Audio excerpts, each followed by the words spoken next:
Hey, how's it going everybody? It's Tanner here and welcome to a new Ninjago video here on the channel. In today's video we're going to be covering some Ninjago hot takes from you guys, the viewers. Now I put up a community post the other day talking about how if you wanted to be featured in a video, leave a hot take down below and I'll pick a couple to discuss here on this channel. This is the video where we discuss some of those hot takes, and as you can see from this post we had over 1.5 thousand likes with over 1,000 comments. So we had 1,000 hot takes to sift through. Some people decided to put video ideas in the comments as well. That's not exactly what we were looking for. We were looking for Ninjago hot takes, and I'll show a couple of examples in this video just in case if we ever do another video like this, then maybe it'll make a little bit more sense. I apologize if something was kind of unclear in this initial request, but yeah, we have a couple of hot takes here to discuss, and let's just go ahead and get right into it. For a quick disclaimer though, again, please don't attack anyone whose name you see on screen. I will be showcasing different channels that provided a few different hot takes, and don't go to the comments of their channel or their videos and harass them for their opinion.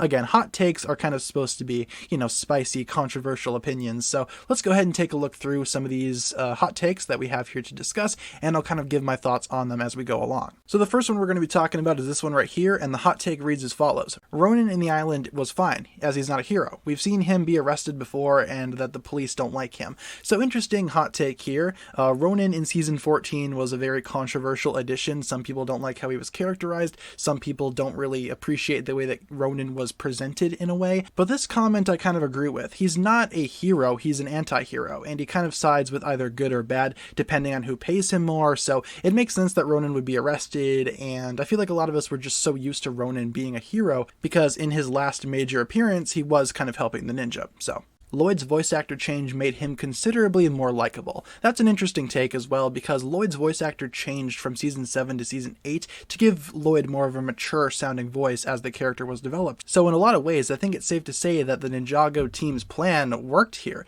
Lloyd's voice actor changed, and the fans considered him to be a lot more likable as a character. I will say Lloyd's character in seasons 8 and 9 especially were very much a step above from what was before, at least according to my own opinion. So I don't think the voice actor change alone is enough to, I guess, credit Lloyd's transition from season 7 to season 8, but I think it's a very good sign that at least the voice itself is helping in some way. Master of the Mountain was underwhelming. It didn't feel like Cole's season up until the very end. Very interesting. I will say Master of the Mountain itself is very much acclaimed by the fans. A lot of people love season 13. I myself think it's one of the best Ninjago seasons to date, but I never really thought about it like that before. It's not technically Cole's season up until the very end. That's interesting. All the other ninja have something to do in this season aside from just Cole, but I will agree, Cole in the last couple of episodes I think was a standout position. He wasn't a standout role. He was the main character, only for those last couple of episodes. I can see why some folks would get that impression. Ultimately though, I don't consider Master of the Mountain to be underwhelming. Just my own personal opinion. I feel like it's one of the best Ninjago seasons that we've gotten to date.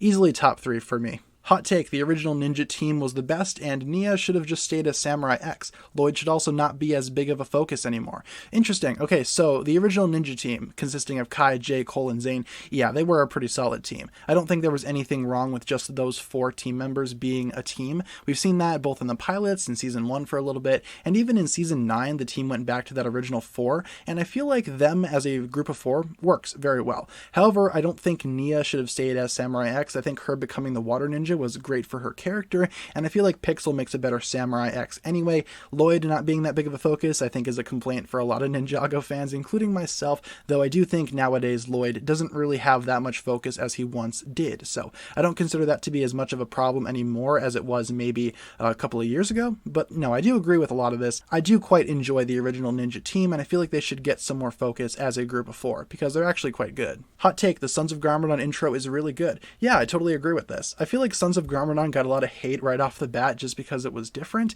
and the intro is no exception. The intro for Sons of Garmadon is a lot different from what we had seen from prior Ninjago seasons, and I feel like a lot of fans are still holding on to that in a way. I think the season 8 intro is very unique and very good. As it pans through Ninjago City, it kind of showcases a lot of the environment and showcases how dark this season could be. So yeah, I really do enjoy the Sons of Garmadon intro. I don't think there's anything wrong with it except for the fact that it's different, but that's really not something that's wrong with the intro. It's just a fact. It's different from what we we had seen prior. So, hot take, Hands of Time is the most underrated season in Ninjago. It's not the best season, but it's really overhated. I agree with this. I don't think Hands of Time is super enjoyable, but it's definitely not the worst. I feel like it definitely has a lot going for it, and it provides a lot to the overall story of Ninjago. It sets up the whole young Master Wu arc to an extent, and Chronix and Crux are very good villains. So I will say Hands of Time is kind of overhated because of its animation and some of the dialogue, story elements, but ultimately it's not that bad. I wouldn't say it's like the best Ninjago season ever, but you know, it's certainly in the middle for me, and I feel like it gets way too much hate than what it actually deserves. The Lego Ninjago movie and the redesigns breathed a whole new life into the show,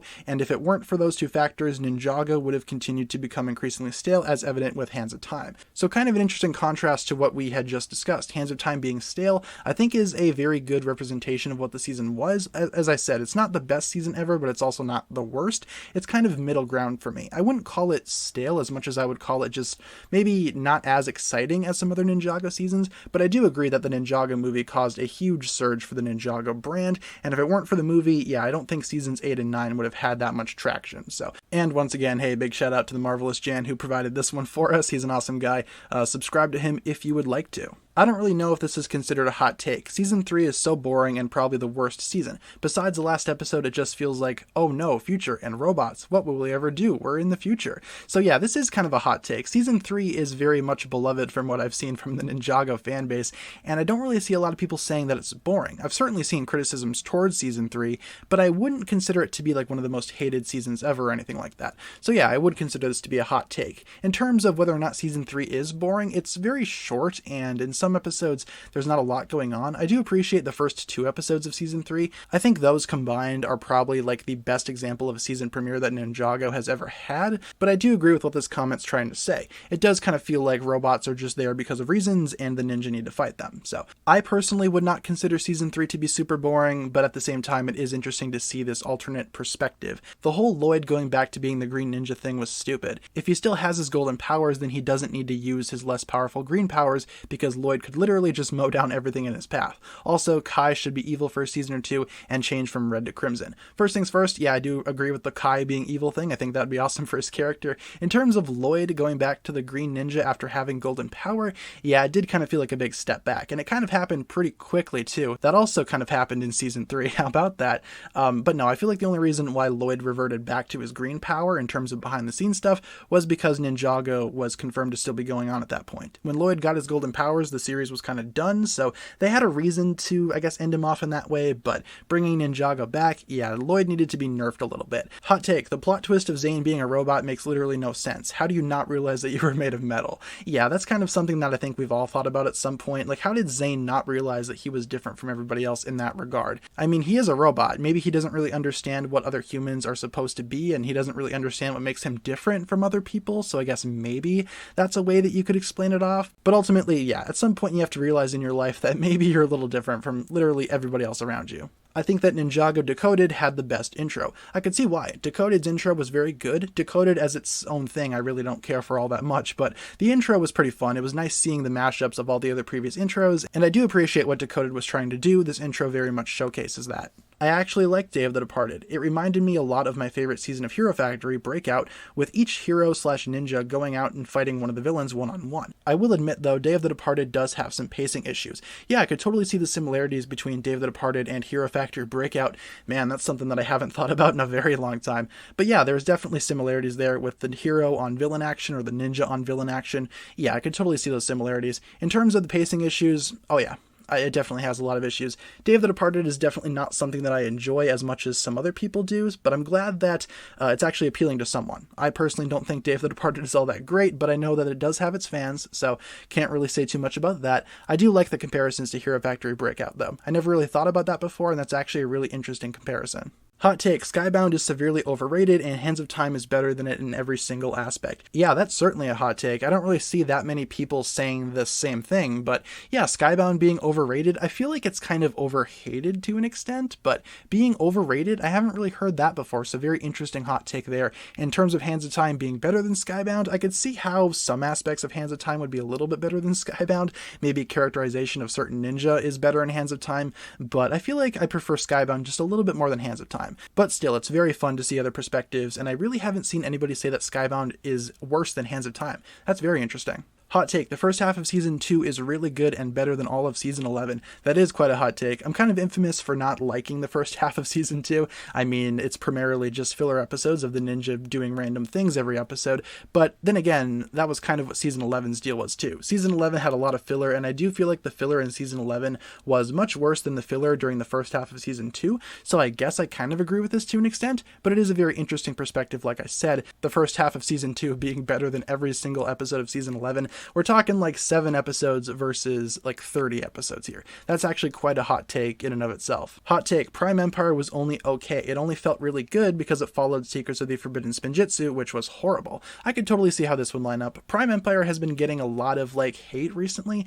I shouldn't say hate, more like a lot of people have been realizing that maybe Prime Empire wasn't as good as we thought it was, and I do agree with this. Maybe it's because Season 11 was very underwhelming to a lot of people, and Prime Empire was a big step up. Maybe that's why people praise Prime Empire so much. I also know that there are a lot of Season 11 defenders out there that hate Prime Empire, so it kind of goes both ways, but that is interesting to think about. Was Prime Empire only super good because a lot of us were kind of underwhelmed by Season 11? Jay gets the best seasons. Skybound and Prime Empire are easily some of the show's best. So kind of going along with what we talked about with the last couple of hot takes, Skybound and Prime Empire are both very solid seasons in my opinion, and I do agree that being both Jay seasons, they are very good stories. I wouldn't say Jay has the best stories out of all the ninja, but having the best seasons, I could totally see that. Cole's legacy set shouldn't have been the Earth Driller, it should have been his golden weapon vehicle like the other 3. Yeah, I totally agree with that. The other 3 of the original 4 ninja got their golden weapon vehicles as legacy sets. Granted, Kai's and Zane's came in the same set, but we did get the Blade Cycle, Zane's Snowmobile, as well as Jay's Stormfighter.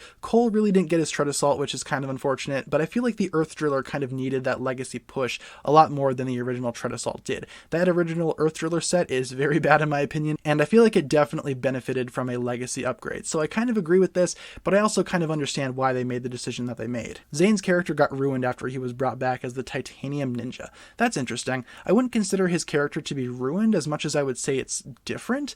I mean, we've only seen a couple of seasons of human Zane, quote unquote human Zane, but we've seen a whole lot more of Titanium Zane, and I feel like that's the form that a lot of us are used to nowadays, but you know, to each their own. I don't think Zane's character was ruined as much as he was just kind of different, though I do understand where you're coming from to an extent. I know how some people really hate Dave the Departed, but honestly I really enjoyed it. I can see why people hate it, but I don't know, man. Just seeing old villains and Cole finally returning back into a human was really good for me. I could totally see that. Again, Dave the Departed had a lot going for it. I just feel like execution-wise it wasn't prepared the best and put out the best, but yeah, seeing old villains back is always fun, and Cole turning back into a human was also super fun, so I can agree with this to an extent. I feel like it had a good concept, but in execution, yeah, not so great in my opinion. So thank you guys so much for watching. That'll pretty much wrap it up for today's video. Those are all the hot takes that we have time for today. If you want to do something similar to this in the future, let me know down below in the comments, and we can totally do like a sequel to this video later down the line. I think this is a really fun idea. It's interesting to see other people's opinions and perspectives, so let me know if you want to see something similar to this in the future of this channel. With all that being said though, guys, thank you so much for those of you guys that submitted hot takes, and sorry I couldn't get through everyone. Like I said, we had almost 1,000 responses on that original post, so obviously we're not going to be able to showcase all of them in one video, but like I said, we might be doing a sequel to this later on if that's something that you guys would like to see. With all that being said, you guys, that's going to pretty much wrap it up for my thoughts here. Thank you so much for watching. If you enjoyed, feel free to like, comment, subscribe, do all that fun stuff, and check out the links down below in the description for other forms of social media. As always, big shout out goes out to my Patreon supporters, including once again the marvelous Jan. Thank you guys so much for watching this video. Once again, my name is TannerFishies, and with that I bid you farewell.